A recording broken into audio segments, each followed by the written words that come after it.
Today we're talking about fission, and so that's how we've been producing power from nuclear for a long time. So in honor of this, I've got my atom earrings on, I've got my joke shirt on, never trust an atom, they make up everything. Yeah, I know, right? We're talking about the power inside each atom in terms of the nuclear binding forces and releasing that energy, and that's how we are making electricity. I like to say this is maybe the most famous nuclear power plant. So a picture of the power plant from The Simpsons, but it contains a lot of the features that exist in our nuclear power plants. So we've talked about the big cooling towers. The red structures you see, those are the nuclear reactor vessels. So that's where the nuclear reaction is happening. You can see they have two. A lot of times you have more than one unit.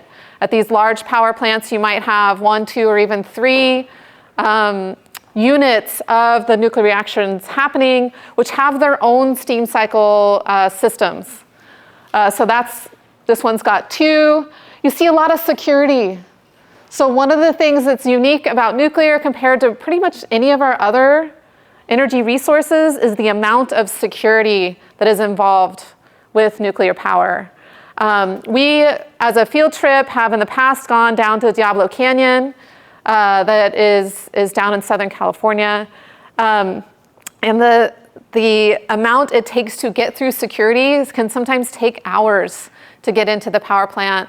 They have a small army there with people with guns guarding the system. We don't know how many. They don't disclose that kind of information. It is a secure site. Because of the risk of terrorism or the radioactive waste that could be made into a dirty bomb, those kind of things. So it is unique in that, in terms of the security. So you can see security at the Simpsons plant, maybe not the best, but you can see it's got double barbed wire fences, some sort of system to have security. And then operations is probably all happening in that little blue building. Okay, so energy dense, so low land use, low fuel use per megawatt hour available. We have gotten really good at running our nuclear power plants. So we talked about capacity factor, right? We can get them up and run them at 90 plus capacity factor. And that includes all the time that you're down and like moving fuel rods and refueling it and moving things around. So very, very high capacity factor. And then of course the no carbon emissions. This is a list of some of the concerns that we have with nuclear power. We'll go through them as we go through the lecture today. We talked more about the end use, but we also want to think about the upstream as well. So it is a mining process to get uranium. There are different ways to do it, some that are less environmentally damaging than others, which we'll talk about. And then what's happening with nuclear? So I just wanted to give a big picture of this. Its use has been declining in places like the US and Europe. Japan is kind of in the middle, a special case. We'll talk about Japan. Definitely has been growing in places like China and the Middle East. So overall in the world, we are still installing new nuclear power plants. And we'll talk about where the future of nuclear fission is going. So big picture, I want you to take away from this lecture that it's complicated. So that when we want to talk about the risks and the expense, how we would manage those, we want to talk about the benefits and have you just kind of think about that. It is a complicated situation for our nuclear fission. All right, so nuclear energy consumption, you can see we really kind of started in the 60s for it to really take off. Which we'll talk about, and then a lot of growth over the 60s and 70s in terms of nuclear energy.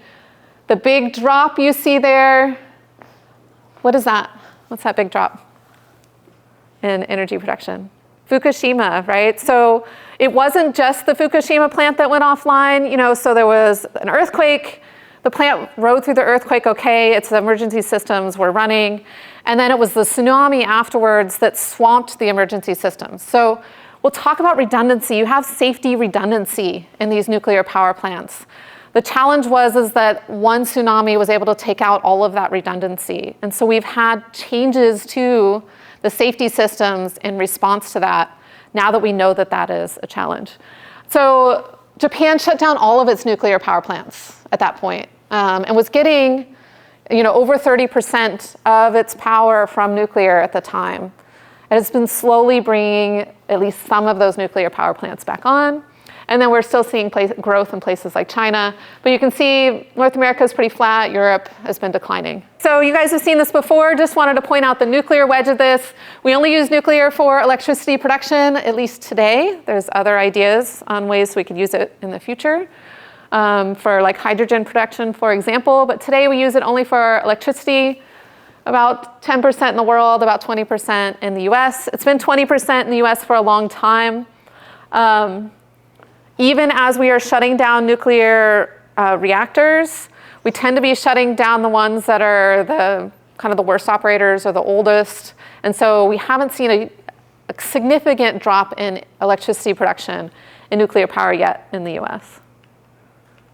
Oh, and I did want to point out that it's a little less than half of our carbon-free electricity right now is being provided by nuclear power. All right, so what does that look like in the world, in the US? So on these charts, I'm showing you two different things. The big area part of the graph is electricity production, and then the little circles or triangles, those are the installed capacity. So you can think about that as like number of units, number of power plants that are online. And so you can see we've seen a leveling off of installed capacity, but growth in production, and you can see we're seeing a decline in capacity in the US, but haven't really seen a decline in electricity production.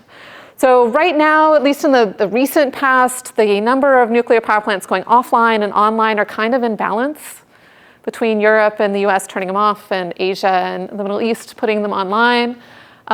There's questions about what's going to happen with that in the future.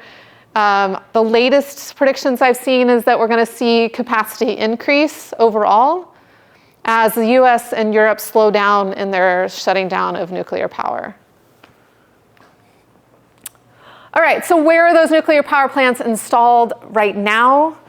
The US, even with the power plants we've been shutting down, has by far more nuclear power plants than any other country in the world.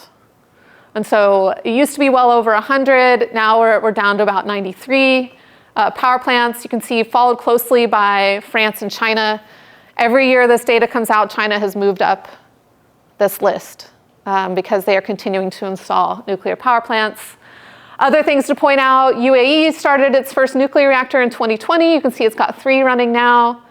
Germany has shut down all of its nuclear power plants. And if you watch that, there was a lot of controversy of did this increase coal production, at least temporarily, in Germany after shutting down those nuclear power plants. That was really driven after Fukushima and kind of the social backlash of concern about the nuclear power plants that really drove Germany to kind of take this stance to just shut them all down. You can see in the US, most of our nuclear power plants are kind of in the Midwest and the East Coast. And you can see a lot in Europe as well. Okay. All right, so things that are kind of in the news about nuclear power plants. One of the places that has some of the largest nuclear power plants is Ukraine. And if you've watched any of the news about Ukraine, this nuclear power plant has been a point of concern for the international community. So Ukraine is the site of Chernobyl. That is where Chernobyl took place, was in Ukraine. This is another nuclear power plant that has been kind of in the middle of the fighting. It was taken over by Russia. There's concerns about the safety of the plant. They had a large water storage dam that was damaged in the war. So there's worried about the cooling supply to this nuclear power plant. So what is the concern for the international community? If you have a catastrophic Chernobyl-like accident at a large power plant like this in Ukraine, that can have impacts all across like Europe, for example. The clouds from a Chernobyl site accident, and they saw from Chernobyl impacts all across. I mean, we didn't detect it until it got to Sweden. And then we knew that there was a nuclear accident somewhere. So it has regional impacts, which is why the international community really wants to get in there and make sure things are being either operated safely or shut down safely. So it is an aspect that is unique, again, to nuclear power plants. We can run them safely, but what do we do when it's in the middle of conflict, like in this case? And you can see a lot of Ukraine's production was coming from nuclear. All right, so it plays a huge role in many countries. So you saw in your quiz, it's over 60% of France. Like I said, France kind of went this route of, we don't want to be dependent on importing fossil fuels. Let's do nuclear. And even if you're importing uranium, it's a much smaller volume. It's a much, it's different than dealing with things like oil. And so they really focused on nuclear power for their electricity production. And Europe has a grid, so they can balance that out with other countries in terms of supply and demand. And so they can sell that power they're producing from their nuclear power plants to neighboring countries, for example. So you can see there's 11 countries that depend on nuclear power for at least 30% of their generation. Used to include Japan. Japan is back up to about 5% of its electricity production.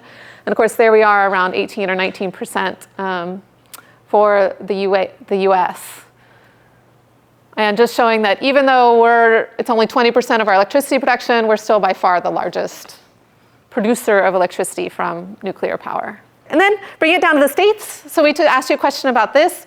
So some of our states are very dependent on nuclear power. And so Illinois often comes up because it's not only over half, but it is the one that produces the most electricity from nuclear power in the US. But you can see there's a variety of other states that depend pretty highly on nuclear power.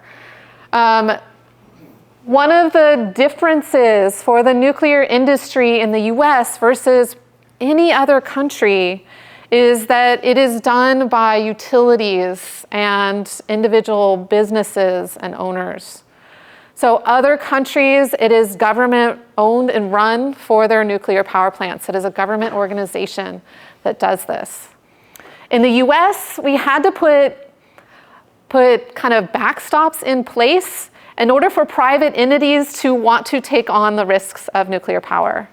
And so I'll bring it up in a minute, but we have a policy that is makes the federal government the insurer of all of our nuclear power plants. And that we wouldn't have nuclear power plants without that backup. It would be too big of a risk for private entities to take it on. And so we have the Price-Anderson Act that provides the liability. So the federal government, it takes on the liability of our nuclear power plants. The other thing that the federal government did early on to kind of drive our nuclear industry was really taking on the fuel system. So a lot of the research, a lot of the owning of the fuel system, and then of course they're responsible for taking care of the nuclear waste. So there is this public-private, it's not really a partnership, but interaction for nuclear power. But it is different that these nuclear power plants are all owned and operated by utilities and other private entities. Okay, let's bring it down to California. At one time, we had 4 nuclear power plants in California. We are down to 1, Diablo Canyon. It is still operating. It was planned to shut down this year and next year. And that was a deal between some environmental groups led by Natural Resources Defense Council and the state government. There's concerns about Diablo Canyon. It is on a fault line that they were unaware of at the time they built the nuclear power plant. And it's right next to the ocean. It's right next to San Luis Obispo. So there was concerns about safety. It was kind of a plan to replace it with renewables and storage and other things.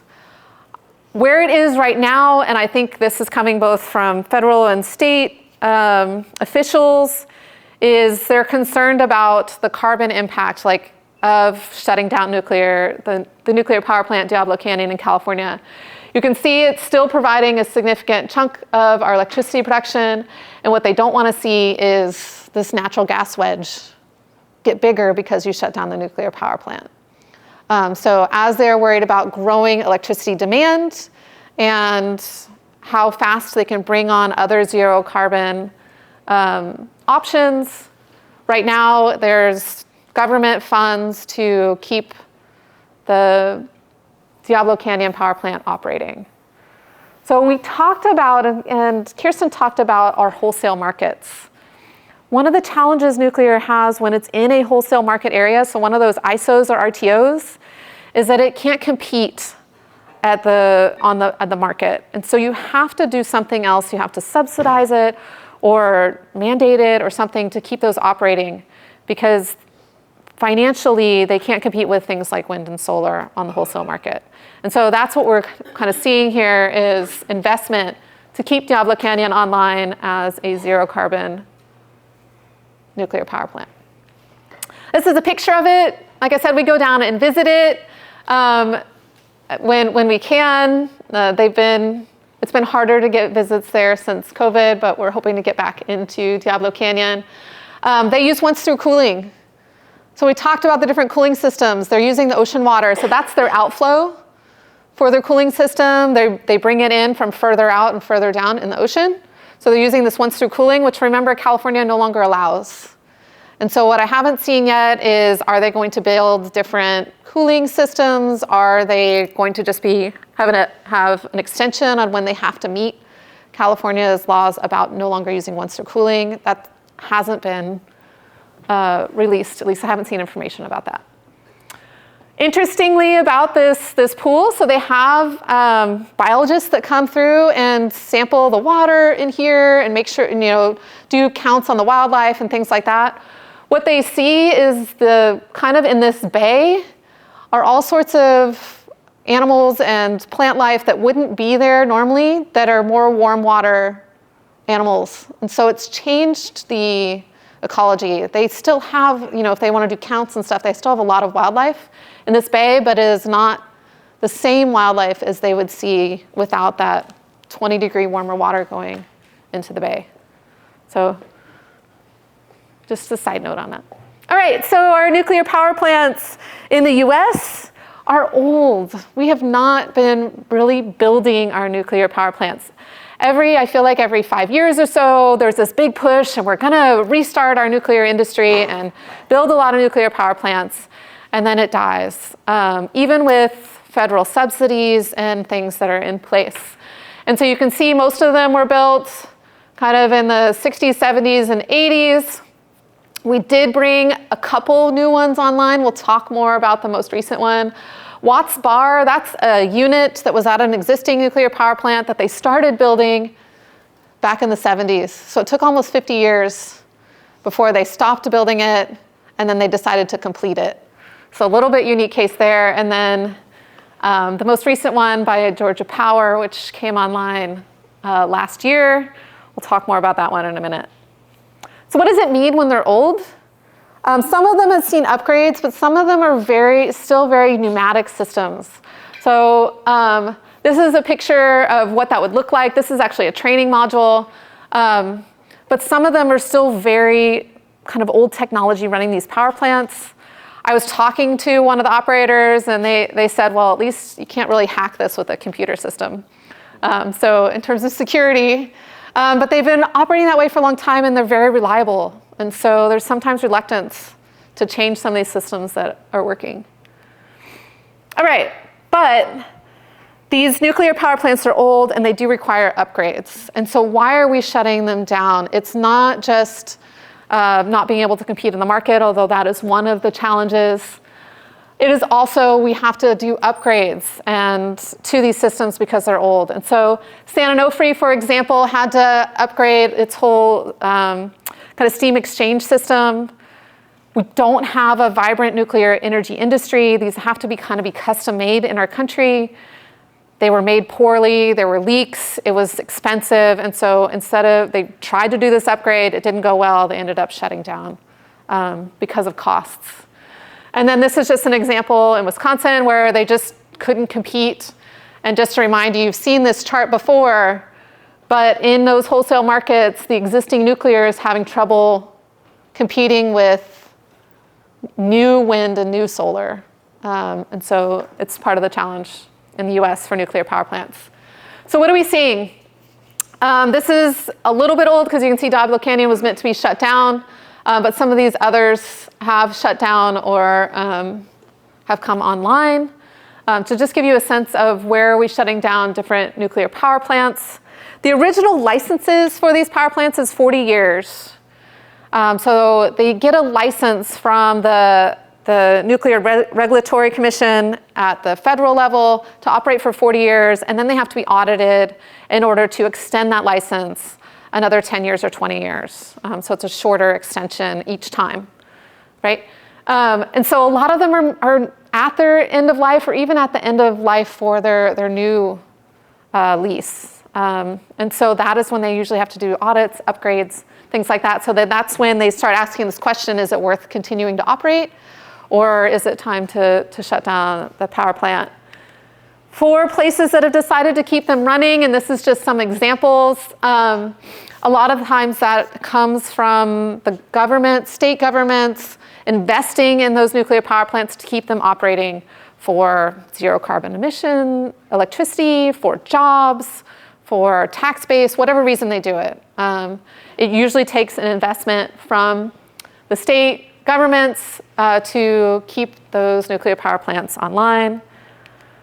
And then finally, something we haven't seen yet is because of concerns about zero carbon, electricity as a resource and growing electricity demand, which we've talked about, now Michigan is considering turning one of their nuclear power plants back on, which not only hasn't been done in the US, but hasn't really been done in the world. This plant shut down in 2022. But now has funding to look at reopening. We'll see what happens, but right now they are kind of planning that out and with a planned restart date next year to turn this nuclear power plant back on. So this is where a lot of the predictions that had seen nuclear continuing to decline in the US, now there's thoughts that it's at least leveling off. We're going to see less of our nuclear power plants going offline in the US. All right, so that's existing stuff. What about building new? I kind of mentioned that it's tough here in the US, and we'll talk about those examples. One of the things that we brought up at the beginning, right, was how long it takes to get a new nuclear power plant online. It differs around the world. It's a little bit easier when you're the government and you own the nuclear power plants and you own the industry and you are building those nuclear power plants. In the US, we have a lot of regulations around it, and so it can take, like I said, a decade to two to get a new nuclear power plant online, depending on the permitting and all of those kinds of restrictions. Construction alone takes 7 to 10 years for our nuclear power plant. All right, so I've been alluding to this for a while. I mentioned that we've kind of gone through these cycles of, are we going to see a resurgence in the nuclear industry in the US with a lot of energy policy and government subsidies? So this was a time back in 2015 timeframe that we thought we were going to see a resurgence. Toshiba bought Westinghouse to kind of invest in the new nuclear industry that was going to happen in the US. It didn't pan out well, just to cut to the chase. They were building 4 units, 2 in South Carolina, 2 at Georgia Power. It ended up being over costs, over budget, over time, significantly, such that in South Carolina, they just stopped doing it. They were 2 years into the construction. They have all of these costs. They're just rate basing those costs, so the consumers are going to have to pay that. You can see that ratepayers are going to be paying $2.3 billion for electricity that was never produced because of that project. And then Georgia Power, it continued on, even though they're $20 billion over budget and 7 years over time. And we're just seeing those units come on, so they will be producing electricity. But again, these extra costs just fall on the ratepayers. These are places where it is not a wholesale market, so utility owns and can rate base its costs. You can see it almost bankrupt Toshiba from this investment in Westinghouse, and led to a lot of leadership change, CEOs stepping down, things like that, because of this investment decision. And so we see this with new nuclear in the US, and I would say it at least makes people more cautious about any optimism about rebuilding a nuclear industry here. So I like to think a lot, at least in the short term of what I've seen, we're either going to see some better advancements and investment in future models of nuclear, which we'll talk about small modular reactors, for example, or we're just going to see investment in maintaining the fleet of 93 nuclear power plants that we have, nuclear units we have online right now. We don't see a lot going on in actually building new here in the US. Let's talk about the history and the technology a little bit. All right, so the nuclear industry is a product of the defense industry. So that is what it came out of. And if you talk to people that kind of lived through the Cold War and things like that, you talk to Jane, there was a lot of interest in trying to do something good with this destructive power that we had discovered. So could we do something that was beneficial to society with the things that we'd learned about nuclear power? We have a lot of nuclear-powered submarines, for example. We've had those for a long time. Nuclear is great for a submarine. It doesn't produce CO2. And so you can operate it when you're in a contained area and you're worried about oxygen levels and stuff. You don't really want to be combusting things on a submarine. So nuclear power has been very useful for submarines, for example. And then this is just an old advertisement I found just in this idea that we could do something beneficial with nuclear and we could replace coal, for example. All right, so we'll talk about that in a minute. Okay, so I already mentioned, I'm not going to walk through this, but I mentioned that it is an interaction between private entities and the government in the US in terms of our nuclear energy industry. And so this is just kind of a listing of some of the ways that interaction happens.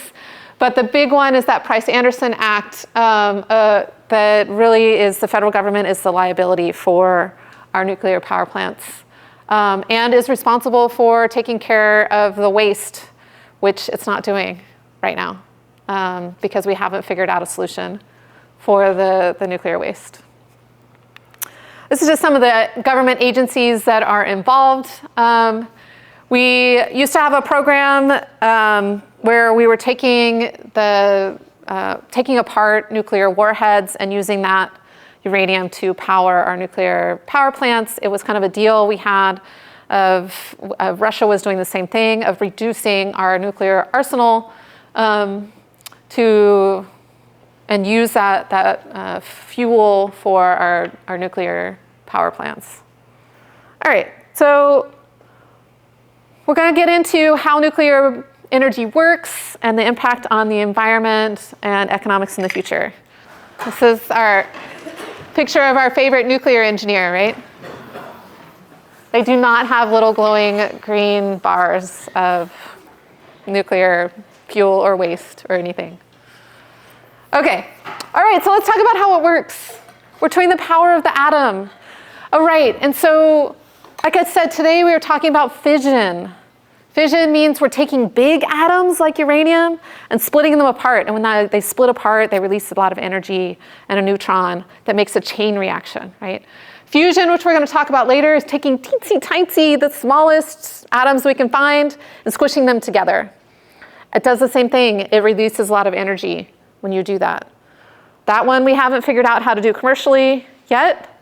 This one we've been doing commercially since the 50s. Breaking apart those big uranium atoms. All right, and so what does that cycle look like? So we talked about fissile and fertile. Fissile atoms mean that they're ready. They get hit with a neutron, they're going to split apart and release energy in another neutron. They're going to start a chain reaction. Fertile, which is like U-238, which is most of the uranium in the ores that we get out of the ground. That is fertile. So what it means is it needs to be bombarded with a neutron before it's ready. So that's what I'm showing you here. Fissile, you've got your uranium-235, you hit it with a neutron, you can use it directly to produce energy. The 238 gets hit with a neutron, it gets hit with a neutron, and then it starts to produce energy. So it also is producing electricity in our nuclear power plants but it has to be subjected to that bombardment first in order to start going. Okay, so it's like a 2 steps to go through when it's fertile. Moderators. So what is a moderator? This is important. So a moderator in our nuclear reactions helps regulate the speed of the neutrons in order to control the chain reaction. So it can slow things down for the neutrons in order, we're trying to control the chain reaction. Most of the power plants in the world use water as a moderator. Water is great. It helps to control the reaction. It's something we can use to cool the reaction if anything's going wrong. It really helps to keep things under control. Another moderator you can use is graphite. That's what was being used at Chernobyl. The problem with graphite is if things get out of control, it will burn. And burning, you open up the nuclear reaction, you release the waste. It doesn't help cool the system like water does. And so most of the nuclear reactors use water as their moderator. That's what you're using for your steam production. That's what you're using for your safety systems. All right, so the energy density of our fuel. 1 rail car load is all the nuclear fuel that you need to run a 1 gigawatt power plant for a year, whereas you need 191 trains with 110 rail cars each of coal to run that same gigawatt power plant. Incredible energy density because we're using the power of the atom. You can see how fusion is even more energy dense, but we're still talking about very energy dense fuels when we're using the power of the atom. Okay, so I'm going to talk about the technology of the nuclear energy system by following that little uranium through our power system. Okay, so the first thing we have to do is we have to get the uranium. So prospecting, mining, and extraction. Prospecting is a little bit different with uranium because we can detect it with a Geiger counter. So unlike we saw for coal or oil, where we're using a lot of the geologic features and stuff like that, we have additional tools that we can use to find uranium. And I just wanted to give you a sense of the concentration of uranium in different things. So we have it in seawater. We've even had some research that's looked into, can we extract uranium from seawater? Not a lot going on with that. You see it's not very concentrated because we have a lot of other uranium where we know where it is and we can mine it. And we can mine it much more cheaply. And so we're really looking at the different ores for getting uranium out of the ground. Where do we get uranium from? We get it from Kazakhstan mostly. And we've seen a lot of growth in Kazakhstan providing uranium to the world. So you can see that in terms of resources, there's kind of these 5 countries that have most of the uranium that we've found, at least so far, in the world. But in terms of production, it's really dominated by Kazakhstan for production. We talked about resources to production ratios with our fossil fuels. It's a stock resource. We have the same thing for uranium. It's 100 years right now. We're not running out of this stock resource. And that's just the uranium that we know about and that we've found that we can get out of the ground. We do mine uranium a little bit in the US, but most of our uranium in the US is coming from international sources. So this is giving you a sense of where we get our uranium from for our power plants. And where the uranium reserve areas are, not necessarily where the mining is actually happening, but where we know where uranium is. Every few years, there's talk about opening a uranium mine in New Mexico that's not too far from the Grand Canyon. And there's a lot of controversy about it. So they want to open it and then they don't. And they worry about not just the land disturbance near the Grand Canyon, but any contamination getting into the Colorado River, which is water for kind of all of the Southwest. But that is one of the places that continues to be talked about for domestic uranium production. But most of it, again, is coming from international places. So how do we get it out of the ground? There's 2 ways. One is very similar to what we do for coal strip mining.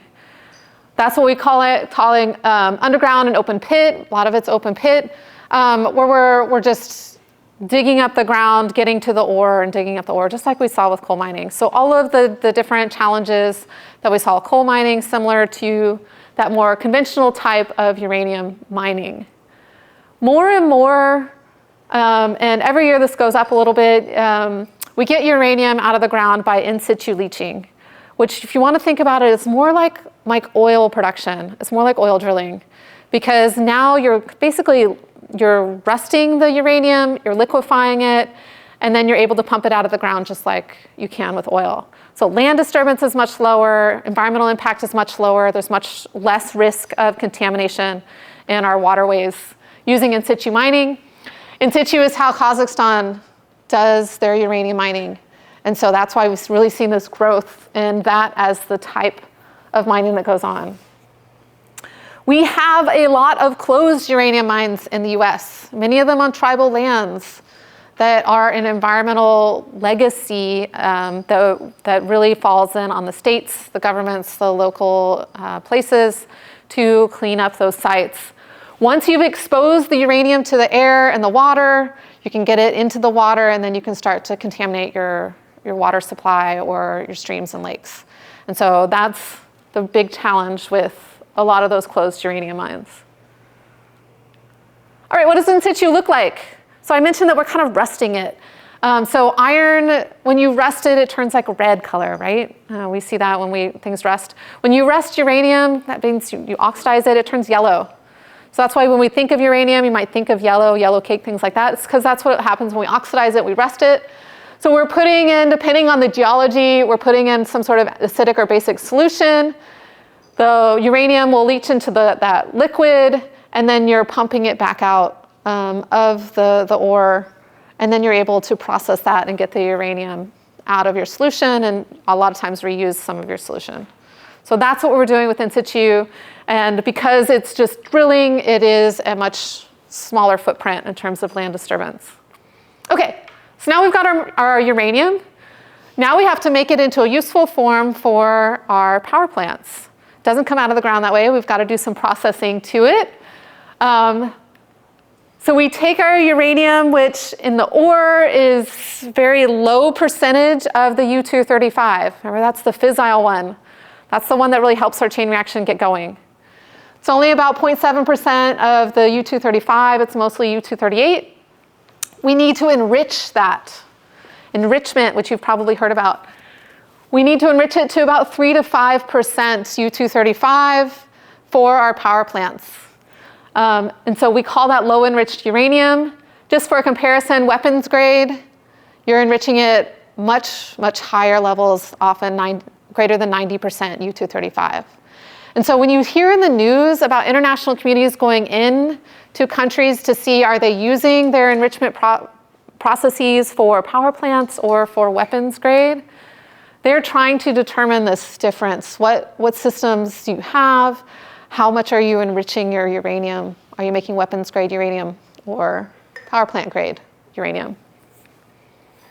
How do we do that? Okay, so it's a solid, or it's dissolved in this liquid. It's like this yellow cake, oxidized, rusted uranium, and you want to concentrate up a different isotope. Different isotopes weigh slightly different because it's 235, 238, right? Those are isotopes, they weigh slightly different. So what you do is you make it into a gas, it's uranium hexafluoride, and then you can use that mass differential to concentrate it up. We used to do a lot of this with diffusion, which is really slow and expensive. Now it's all done with centrifuge, where you're spinning it. And so you're able to concentrate up those different isotopes because you can kind of manipulate it based on their mass. And so they convert that back into an oxidized powder, and then a powder to little ceramic fuel pellets that are just like the ones we were passing around, that size. Right? So now we have our uranium fuel that's ready to put into our power plant. It's concentrated up to that 3 to 5% U-235. They assemble these in these big fuel rod assemblies where all of those little pellets are stacked on top of each other into a big fuel rod, and then you have an assembly of fuel rods together. So you can see that's kind of pictured here. It's in one of your videos here. It's just showing you, and you can move this around. This is safe to be around. It's not highly radioactive like the stuff that comes out of the nuclear power plant. Okay? So you have these fuel rods. In the nuclear power plant, you want the ability to shut off your reaction quickly, because it is a chain reaction. It's going to keep going unless you have the ability to shut it off. So what you have are control rods that are going in between these fuel rods. And those control rods are made of material that absorb neutrons. And so by absorbing the neutrons, they shut down your nuclear reaction. They shut down that chain reaction that's happening. Those control rods, as a safety measure, are usually elevated above the fuel rods. So if there is power outage or something, gravity can move those control rods into the fuel rod assembly and shut down the chain reaction. Okay? So they're made from things like cadmium, boron, silver, those kind of things for those control rods. Okay? So fuel rods, control rods in our power plants. Okay. So now we're taking it into our power plant. What are we doing with it in our power plant? It's just like a coal-fired power plant. We're running the same system, only now we're using the power of the atom to boil water instead of burning coal to boil water. It is still a steam cycle power plant, just like we've talked about in other classes. It tends to be a lot more complicated. So the number of valves is just a sense, to give you a sense of the more complication that comes with the nuclear power plant. A lot of that is because of redundancy. You have usually triple redundancy on your systems because it's such a bad outcome if all of your safety systems fail. And so they tend to have triple redundancy, and so a lot more complexity to ensure safety in a nuclear power plant. There are two main types of nuclear power plants. There are others I'm not going to go through in lecture today, but I'm going to talk through the two main types. One of those is a pressurized water reactor. You can see that's the most common type, both globally and the US. It's pictured here. What I want you to take away from the pressurized water reactor is that there are 3 fluid loops in the system. There is one that is the reactor coolant, the moderator for the nuclear reactor, and is what's getting hot and radioactive from the nuclear reaction. It's cross-exchanged with another fluid loop that's generating the steam that's running your steam cycle power plant. And then, of course, you have a condenser coolant, which all of our steam cycle power plants have. So 3 fluid loops. The nice thing about this system is all of that radioactive fluid stays contained within your containment structure. And that containment structure is, we'll look at this in a minute, it is made to withstand airplanes running into it. We are trying to keep our radioactive material contained and safe. And so all of that stays within it, and it's just regular water going through the steam cycle and the condenser. All right, so 3 fluid systems. The other type that is used, you can see 20% globally, about a third of our US reactors, is a boiling water reactor. Now you only have 2 fluid loops. You're directly creating steam in your nuclear reaction, and that steam is what's running your steam cycle power plant.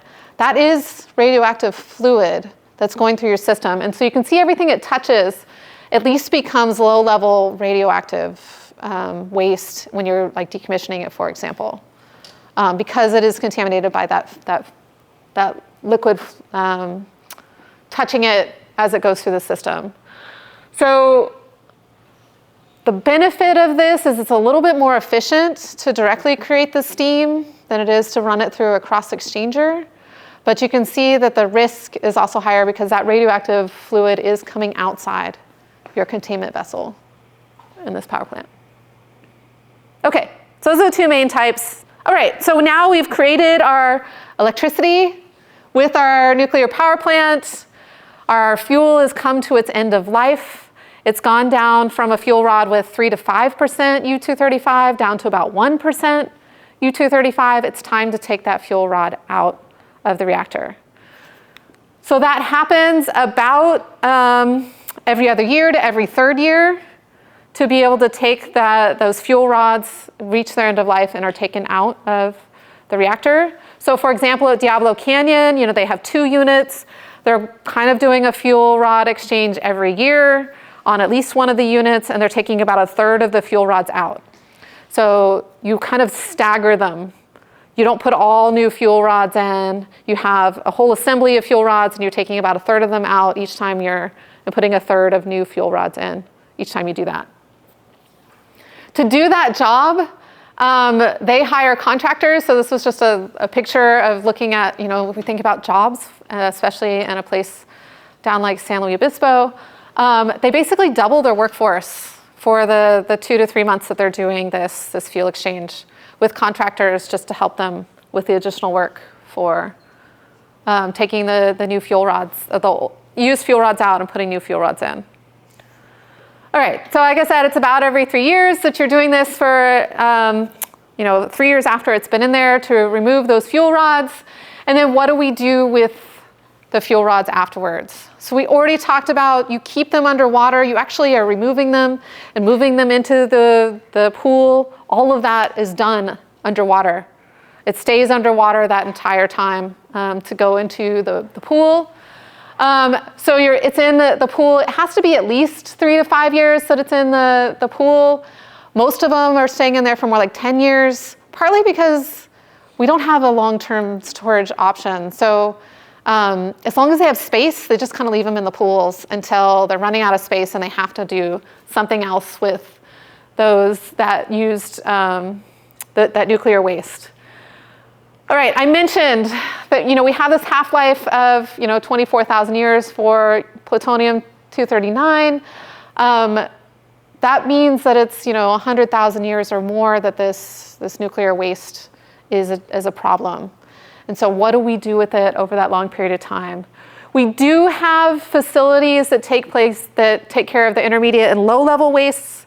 That's like the stuff that gets touched by that reactor fluid. We don't have a long-term solution for our waste. So what do? We put it in the pool. We run out of room in the pool. We put it in the casks, which you guys saw a video about. It's uncertain how long those casks will last, but it is not meant to be long-term storage. It's a in-between storage. And then we need to figure out what we're going to do with it long-term. Yucca Mountain is the place in Nevada that a lot of research has gone into in the US as a long-term storage option. But there's been a lot of challenges with that. There isn't a lot of movement on Yucca right now. We'll talk about that more in just a minute. All right, so we had these pools. Our pools were starting to fill up. So you can see the fuels were kind of getting at capacity, and we had to figure out something else. Where the nuclear waste occurs is where it was produced, because they all stay on site at those power plants. We don't have anywhere to bring them or put them. They stay on site even when we shut down the nuclear power plant. That nuclear waste stays on site at the power plant. And we're still trying to figure out what we're going to do with the more we're producing. So the next stage is putting it in these casks, which you saw. They typically hold somewhere between 24 and 40 fuel assemblies. For 60 to 100 years, we're not sure. This is what it looks like at Diablo Canyon. So you can see this is just storage water for the pool. So they have backup water. And then you can see the casks of nuclear waste that they're storing on site. And then long-term storage. So Yucca Mountain was, like I said, researched a lot. The big challenge was that we couldn't really prove that there was zero water, even in such a dry place like Nevada, that we were able to protect that from completely from water contamination into the site. The other big challenge was, most of our nuclear power plants are on the East Coast and the Midwest, and Yucca Mountain's in Nevada. So it's not only the Nevadans that are like, what, everybody's nuclear waste is going to come to our state? That's not fair. It was all the states in between that were like, what, you're going to be transporting nuclear waste on the roads across our state to get it to Nevada? And so places like Nebraska just made it illegal. They were like, no, you can't transport nuclear waste across our state. That's illegal, right? So there's a lot of challenges in thinking about how are we going to have a long-term repository for the nuclear waste. The solution right now is it just stays on site.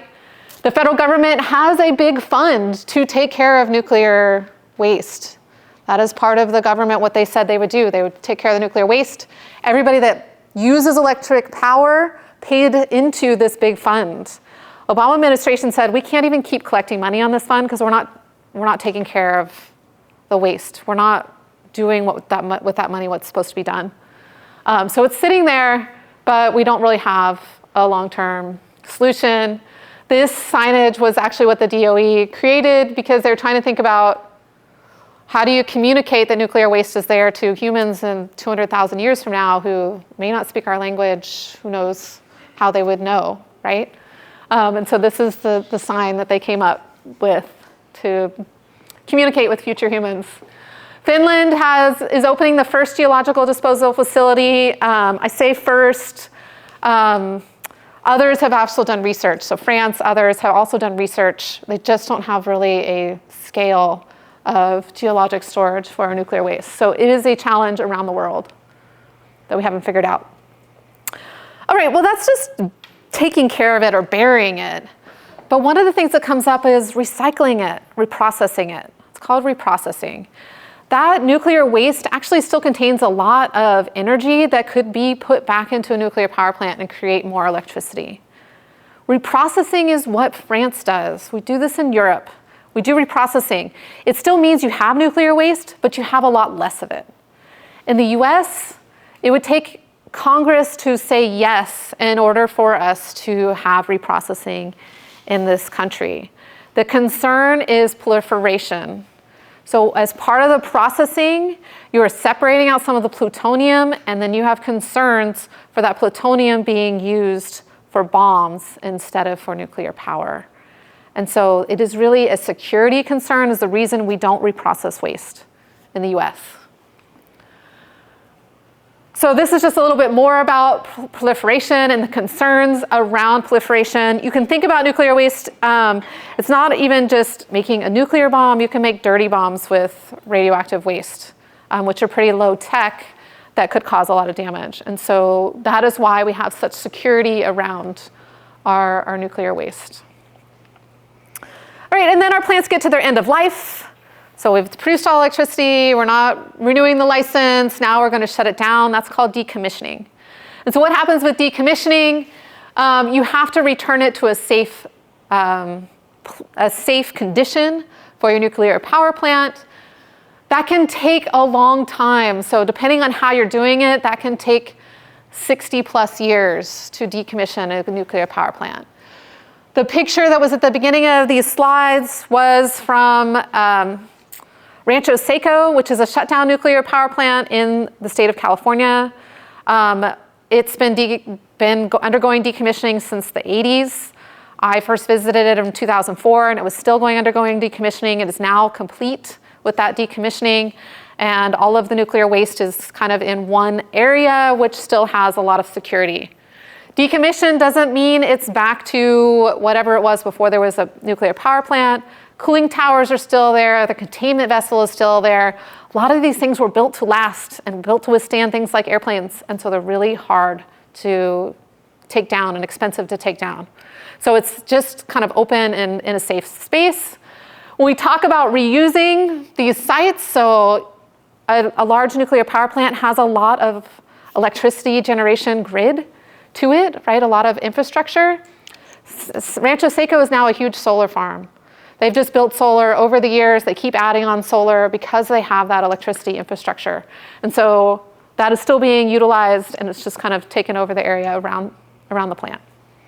All right, for the last 5 minutes, I want to spend a little bit of time on environment and safety with our nuclear power plants. So we talked about zero carbon is one of the benefits. We've talked about this with our other resources. You have to think about environmental impact all through the system, upstream, midstream, and downstream. So we'll talk a little bit about some of that in our system. I already touched on this in terms of the mines. So this is a little bit more information if you want to dig into it about the closed uranium mines in the US and what we have to do to try to clean up those sites. Water use is going to be similar to our other steam cycle power plants. So in terms of withdrawals and consumption, contamination is more of a concern with mining or research. There's a site in Washington, a Humboldt site that's pretty famous for the water contamination from the research that was done around nuclear research, and it really got into the groundwater with some of the tests they were doing. So that's really where you're concerned about contamination, not so much at the nuclear power plant itself.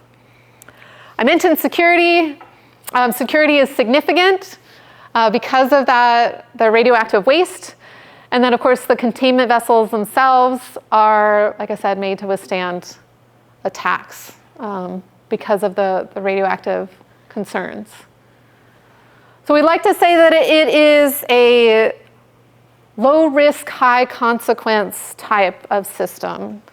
And others that are kind of in this category, we think about hydro. So large hydroelectric dams and reservoirs also fall into this category. Relatively low risk. We've only had a few accidents where a dam failed, but they are high consequence when that happens. So nuclear is kind of on that same scale. We've had 3 major accidents that have been impactful for the nuclear industry. The first one was this one in 3 Mile Island in Pennsylvania in the late 70s. For this, there was a tiny bit of radioactive material released. It was a human error. Nobody was hurt, but the public backlash from this literally shut down the nuclear industry in the US. We did not start any new builds in the US after this incident because of the public backlash. So that was really impactful. The next one was Chernobyl. The area is still radioactive. I have some more slides on this that I may not get a chance to go through because we're running out of time. But like I said, that one was very impactful. It wasn't handled well.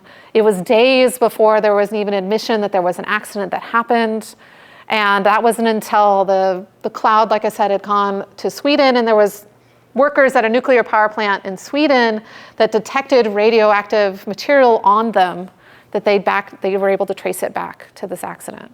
And so the communication was poor, and that led to more impacts in terms of human life.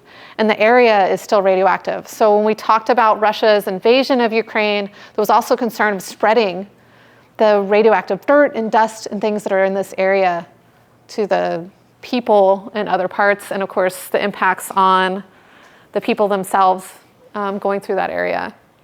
And then Fukushima has had, again, a cooling impact on the nuclear industry globally. We saw Germany shutting down everything.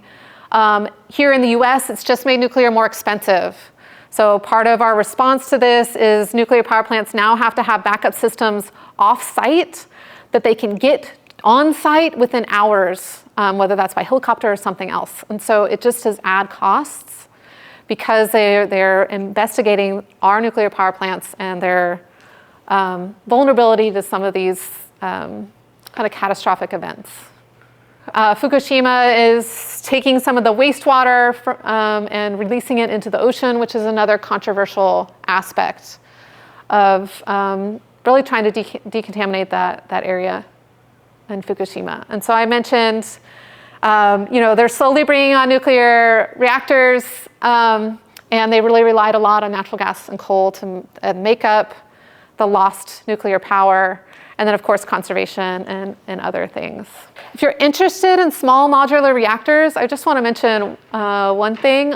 There's this great video that I recommend you check out. So small modular reactors are this idea that maybe we can make them smaller, more contained systems that can be more mass-produced and reduce costs. But there's a lot of concern with small modular reactors because there's some evidence that they actually produce more waste per electricity. They might be actually more costly. And then you also have more sites around people that have this nuclear waste. And so what does that look like? We only have one that has gone through approval. We don't have any that are built. So it is very still much a future system that's being looked at. Right? All right, cool. Thank you guys for your attention.